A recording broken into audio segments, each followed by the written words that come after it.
Welcome, I'm Ijoma Onyato. Tonight, Federal High Court in Lagos orders the return of $793 million hidden in 7 banks to the federal government's Treasury single account. The former Vice President Atiku Abubakar clarifies his position on restructuring, insists proposal is to ensure Nigeria's unity and development at local level. National Economic Council recommends new criteria for disbursement of ecological funds to states. And UN raises alarm over worsening drought in North Korea, says children and the elderly at great risk as country faces severe food shortages. And on business news tonight, Nigeria's acting president, Professor Yemi Osinbajo, seeks transfer of 135.6 billion naira to finance critical priority projects in 2017 budget. And on sports news tonight, participating teams in the Nations Cup finals increased to 24, and the finals to now hold in the month of June.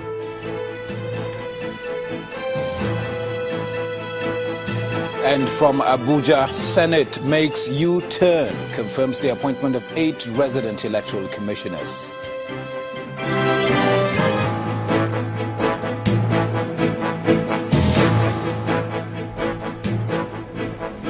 The Federal High Court in Lagos has ordered 7 commercial banks in the country to remit to the federal government a total of $793,200,000 allegedly hidden with them. The presiding judge, Justice Chuka Obiozo, says the banks have violated the government's Treasury single account policy and the Constitution. The banks are to remit the monies to the designated CBN Asset Recovery Dollar account. The Office of the Attorney General of the Federation had approached the court seeking retrieval of the funds to avoid diversion, misapplication and theft. Now, leaders from various regions of southern Nigeria have continued their search for ways to douse prevailing tensions in the country arising from agitations among various groups. The leaders gathered in Lagos today to strategize on developing a national consensus on the many issues threatening the unity of the country. Restructuring of the nation was at the center of their deliberations, and they say the consultations will continue. We are taught that a communique would have been issued at the end of this meeting, but the meeting was so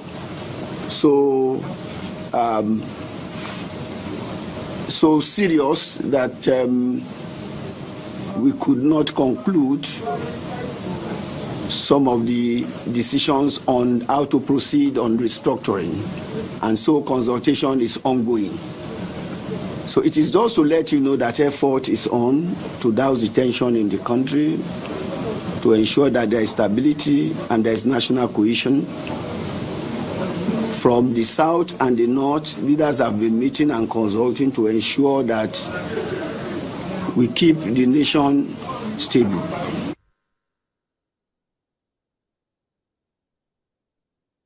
Nigeria's former Vice President Alhaji Atiku Abubakar has been explaining his position on the call for the restructuring of the country, saying he supports the move to drive change at the local level.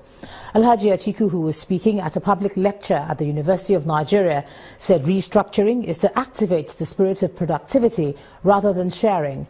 He called on every Nigerian, irrespective of party and regional affiliation, to see restructuring as the only thing that will guarantee the unity of the nation. Nigeria is in the house. Please receive with me. It's a gathering of academics, politicians, students and members of the Senior Staff Club of the University of Nigeria, Nsukka. The aim is to dissect a major issue that has dominated political discourse in the country in recent times: the restructuring of Nigeria.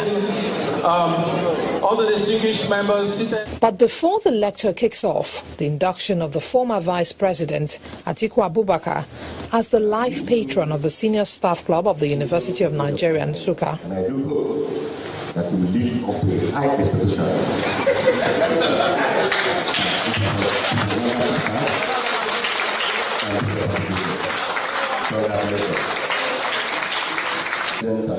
Other newly inducted members are the former governor of Akwa Ibom State, Obong Victor Atta, the former Minister of Aviation, Osita Chidoka, the President General Ohaneze Ndigbo, Chief John Wodo, the former Minister of Education, Chinwe Obaji, and Professor Val Ikechukwu, amongst others.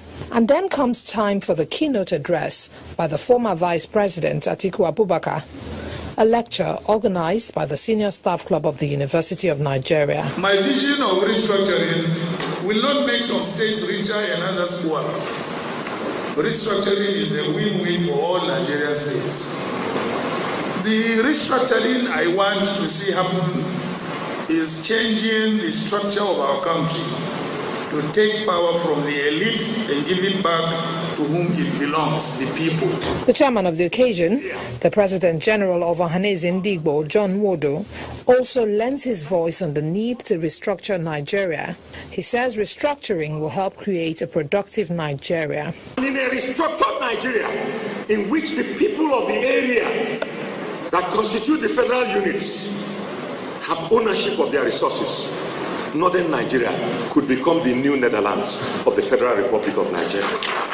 While the former vice president shares his views about restructuring to include devolution of powers, transferring leadership from the elite to the ordinary Nigerian, and giving more powers to the state in the areas of road maintenance and education, others will just suggest the adoption of the 2014 Confab report.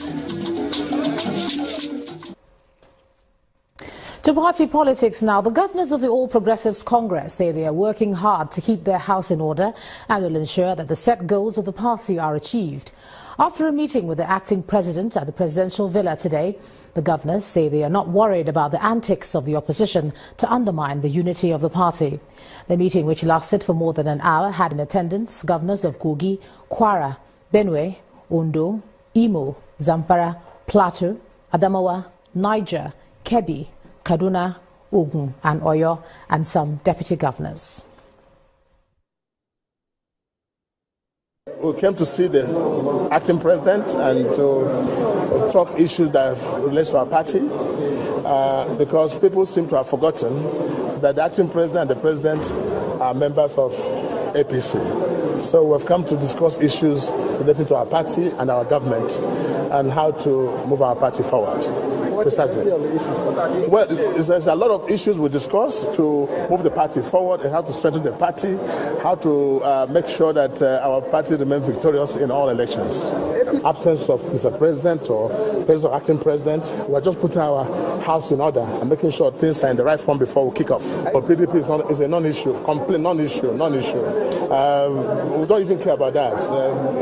We defeated them when they were in power, so what was different when we're not in power? Thank you. Meanwhile, the chairman of the People's Democratic Party's Caretaker Committee, Senator Ahmed Makarfi, has dissolved the Reconciliation Committee headed by the Governor of Bayelsa State, Seriake Dixon. The committee was set up to resolve the leadership crisis that rocked the party before the matter was resolved by the Supreme Court last week. Senator Makarfi says the party would inaugurate a new Reconciliation and Disciplinary Committee ahead of the party's convention. After the Supreme Court judgment, I said no Victor, no Babush. I stand by that. Some say, I didn't consult them. I said, okay, I had acted on their behalf. But I did draw a line. It is a different thing after saying that any individual will continue to undermine the party. The issue of reconstruction, the Reconciliation Committee, and also putting in place a disciplinary committee in place so that the two should go together. But disciplinary is not to do with the past, it's to do with what will be happening from now onwards.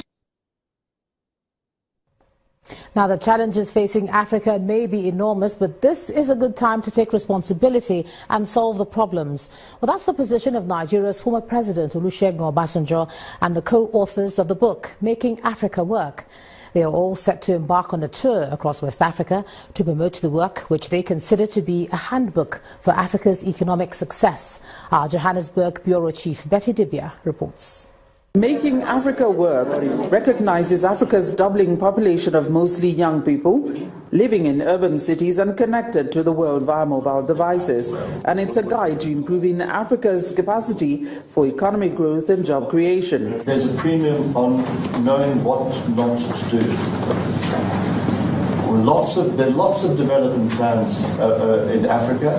Every 5 years, most countries create development plans. We read a lot of them in the process of writing this book. Believe me, they spend about a third of their content listing things to do or listing goals and objectives, and not actually providing the how to translate ideas into action on the grounds. The 317-page book, complete with crib notes and even a song for those blessed with a shorter attention span, has received a lot of praise. But cynics say a lot still has to be said about Africa's leaders not being held to account and corruption on so many levels. We have chosen to look for, on the positive side, what are things that have worked. What are examples of success in Africa? And not only in Africa, we go as far as Singapore and across as far as Colombia, and to see and identify what has worked.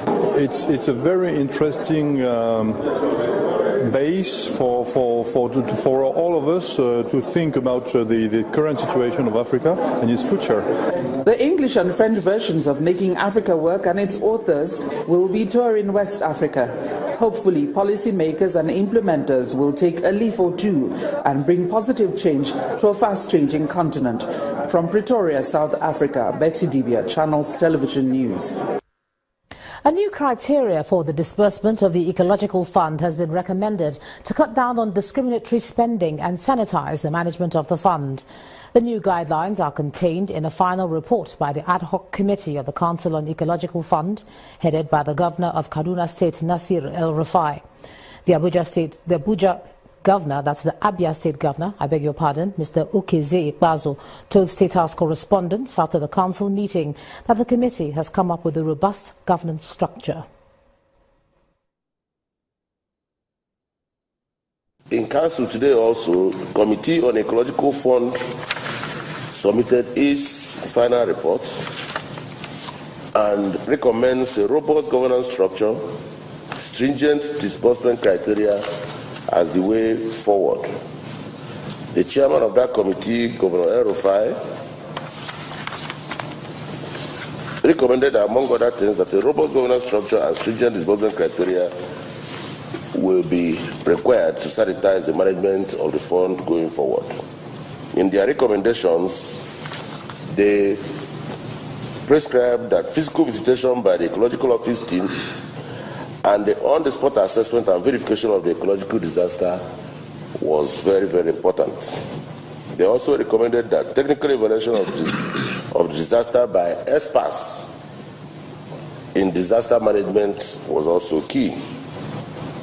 There was need, according to their recommendation, for community involvement in the entire process. Prior to the disaster, they recommended need for advocacy and evidence to prove that such disaster occurred. In part two, after the break, Amnesty International accuses Cameroonian security forces of brutal torture of Boko Haram terrorists. Cameroon False Report says rights group is a tool of Boko Haram propaganda. That's in a moment. Please stay with us.